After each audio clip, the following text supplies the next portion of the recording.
चौकशीसाठी मागणी जी आहे भेट घेणार. एकतर चौकशीसाठी मागणी जी आहे भेट घेणार. एकतर आता विषय तसा राज्याचाच आहे, पण तरी हे जर केंद्राकडे असा विषय असतो की ज्या वेळेला राज्य सरकारला किंवा पोलिसांना काही एखादी गोष्ट किंवा काय त्यामध्ये त्यांचा अंदाज येत नाही त्यावेळी इन्क्वायरी जी सीबीआयकडे जात असते. पण आता सीबीआयची इन्क्वायरीचा जो विषय आहे तो राज्य सरकारने ती शिफारस करावी लागते. पण तरीही अमित शहा एक गृहमंत्री आहे किंवा गृहमंत्रालयाशी संपर्क साधणार आहे आणि गृहमंत्र्याच्या अगोदरही मी माननीय मुख्यमंत्र्यांना सांगणार आहे. आणि या प्रकरणामध्ये लोकांच्या संतप्त प्रतिक्रिया आहेत आणि आरोपी लवकरात लवकर पकडले पाहिजेत आणि जो कोणी सूत्रधार असेल त्या सूत्रधाराला हे लवकर पकडलं पाहिजे.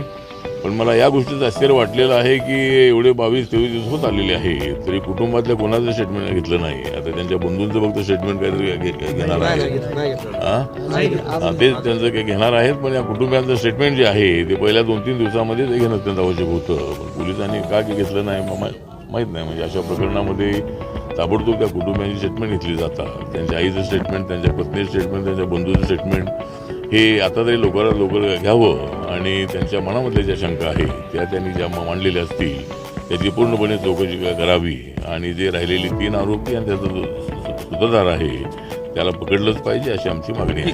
केंद्रीय तपासणी तर तुम्ही गृहमंत्र्यांशी चर्चा करणार आहात? नाही, मला असं वाटतं की हे जे प्रकरण आहे प्रकरण अत्यंत गंभीर आहे. संतोष देशमुख यांची हत्या क्रूरपणे करण्यात आलेली आहे आणि महाराष्ट्राच्या अस्मितेला कलंक लावणारी अशा पद्धतीची घटना आहे. एक तर महाराष्ट्र पोलीस आणि मुंबई पोलीस जे आहे ते अत्यंत ॲक्टिव्ह असणारं पोलीस आहे. आपली CID डिपार्टमेंट, क्राईम डिपार्टमेंट अत्यंत ॲक्टिव्ह असणार आहे. या प्रकरणामध्ये काय एवढा वेळ होतोय सांगता येत नाही आहे. म्हणजे एकतर एवढा वेळ व्हायला नको आहे. माननीय मुख्यमंत्री देवेंद्र फडणवीस यांनी सुद्धा हाऊसमध्ये नागपूरच्या जाहीर केलेलं आहे आणि फक्त जी प्रॉपर्टी आहे ती प्रॉपर्टी जप्त होऊन चालणार नाही आहे. तर मला वाटतं की जे सूत्रधार आहे त्या सूत्रधारांना पकडणं अत्यंत आवश्यक आहे.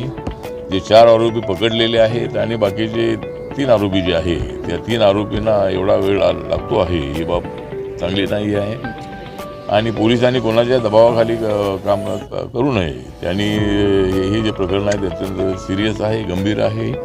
ताबडतोब आरोपींना पकडलं पाहिजे आणि अशोक सोनवणे हा जो या सोलार कंपनीमध्ये वॉचमॅन होता तो आमचा त्या शेड्यूल कास्टचा आहे, बौद्ध समाजाचा आहे. त्याला जे मारहाण झालेली आहे त्याच्यामध्ये अट्रॉसिटी लावणं अत्यंत आवश्यक आहे. त्यावेळेला अट्रॉसिटी लावली असती आणि त्या आरोपींना पकडलं असतं तर कदाचित ही घटना घडू शकली नसती. त्यामुळं जे केजचं पोलीस आहे किंवा बीडचे जे पोलीस आहे त्यांच्यावरती लोकांचा संशय आहे.